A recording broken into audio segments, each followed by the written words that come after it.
Hi friends, this is Caitlin, and today I'm so excited to share with you this really fun stand-up 3D card that folds flat to fit into an A2 sized envelope. The measurements that I have written on my template are actually wrong, and so I made this whole card just a tiny bit big, but the measurements that you actually want I will write down in the description box below for you. So the first piece we're going to be working with is this bigger piece of craft cardstock, and that should measure 5¼ by 5½.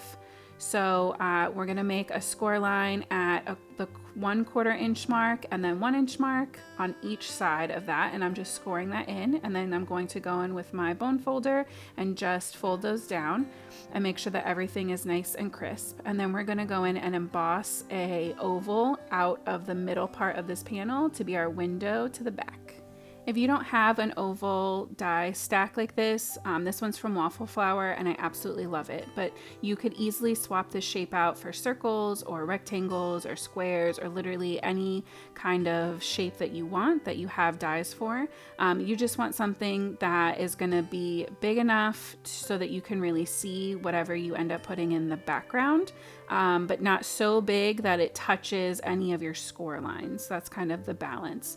And I made sure I shifted mine up a little bit because that way I would have room to put a sentiment on the bottom of my front panel, since my card won't really be able to open once everything's adhered together. Speaking of adhering it together, I'm going to take 1/8 inch score tape and I am just running that over each of these little 1/4 inch flaps that we created. And then I'll be taking the other piece of that craft cardstock, which would be measuring 3¼ by 5½. And we're just going to line up those edges. I decided to tuck mine in so that the back would have a nice clean line.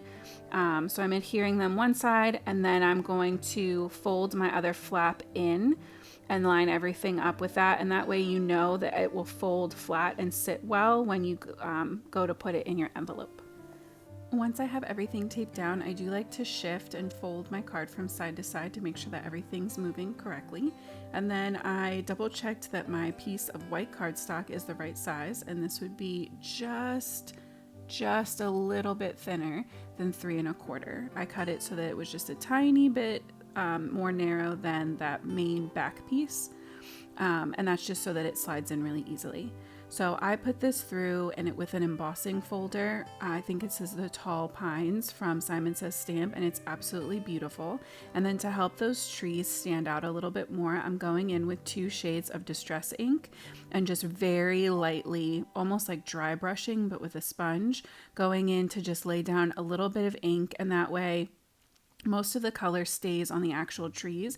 And it's okay if a little bit gets on the background part, but as long as you're really using light pressure, the raise that this embossing folder gives you is so beautiful. It was a really easy process to help those kind of like pop with the color. And then I slid it right back into position with a little bit of liquid glue, and it was time to move on to our absolutely adorable critters. My stamped images today are from the Tree Neighbors and the Deck the Tree stamp sets from Hello Bluebird.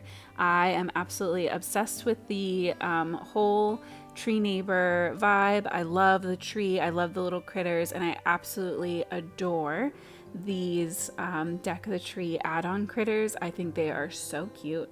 So I'm adding the sentiment onto the front of my card. And I held up my tree stamp to make sure that I was positioning it far enough over. And then it was time to go in and color the trees. And I wanted to kind of use the same tones, the undertones of that craft cardstock as kind of my inspiration for my color scheme. So my tree I'm doing all in E40s, so that way they're not super orange, they're not super purpley.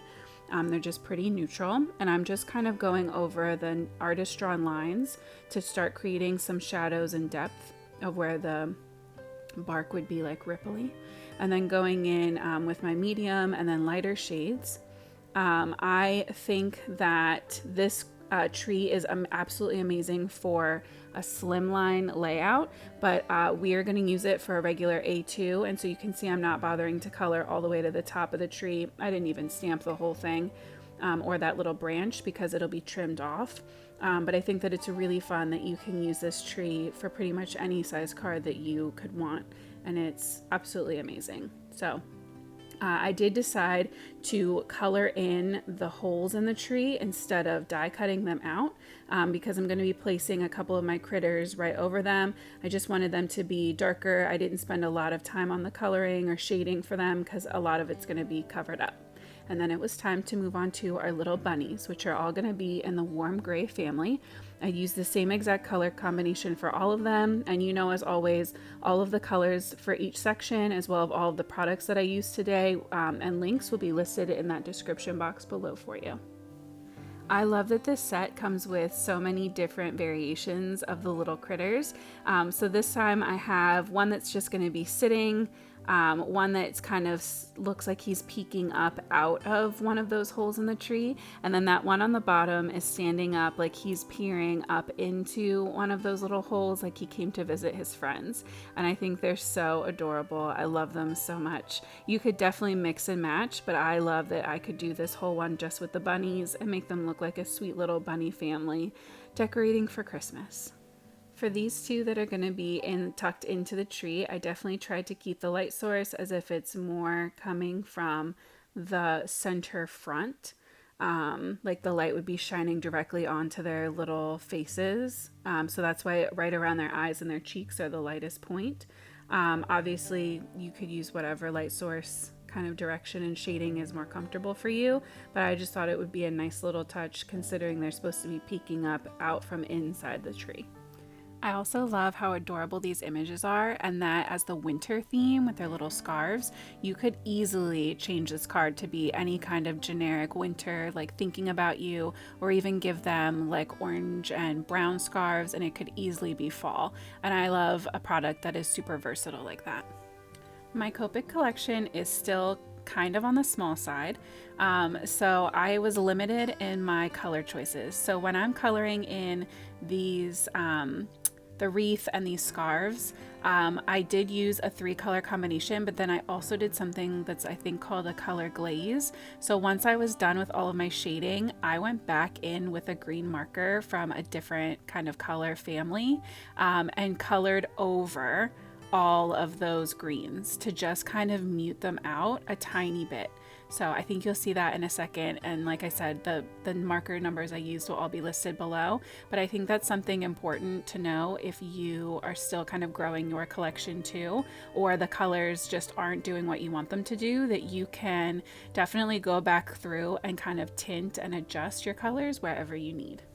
One of my favorite ways to color in these Christmas lights are with some very soft yellows. I think it kind of gives them that warm white glow. Those are my favorite kind of Christmas lights. Those are what we have on our tree. And so I wanted my bunnies to have them too. So once I had everything die cut out, I held up my tree to my frame and just with a pencil kind of marked on the sides and the back so that I knew where I needed to trim everything down. I did the top and the side first, and then kind of double checked my work just in case to make sure that the bottom was going to line up with my mark. You could also just do this with scissors. I just thought it would be a lot easier for me to do with the paper trimmer. So I added a little bit of liquid glue to my frame, and that way I wouldn't have any extra glue on the back of the tree, so that if I was folding it back and forth like this to press it down, it wouldn't stick to that beautiful embossed background. I just love that. I'm so glad about how that turned out. And then I was playing around a little bit with placement. I wasn't sure if I wanted to put my wreath on the middle. I end up switching it down to the bottom. And then I added the lights across the top just as a fun little touch, and to kind of push and emphasize that 3D look of the box. You could definitely also put other critters kind of popping out from behind the frame, or even take a little bit of string and have something kind of attached on either side that's hanging down in the middle. I just wanted to keep it a little more simple. I thought that the pop-up part was cute enough, almost like a little diorama, and whoever you're sending it to could very easily turn this into a little decoration on their shelf or on their mantle. I would love to get a card like this. It would make me so happy, and I would definitely use it as a decoration in my house. There was a really fun conversation that got started at my office this week about all of us kind of talking about if we like colorful lights or white lights. And so I'm very curious to know what you guys think. Leave me a comment down below and tell me if you are team colorful light or team white lights. And that's if it's soft white, warm white, cool white, whatever. Just the crazy, colorful, fun, super crazy lights or more of a classic white light. I'm dying to know. This is me adding in white gel pen in the absolute worst way possible. I 10 out of 10 do not recommend this. Please add your white gel pen marks to your pieces before you glue them on to this frame. It was not fun to do. But I did get to go back in and add some stickles to the lights, and I thought that it was so cute. They just give a tiny little sparkle, and that is our project done for today. Thank you so much for coming to hang out with me. Make sure you hit that subscribe button because I put out a new video every Friday, and I hope that you have an amazing week. Happy crafting!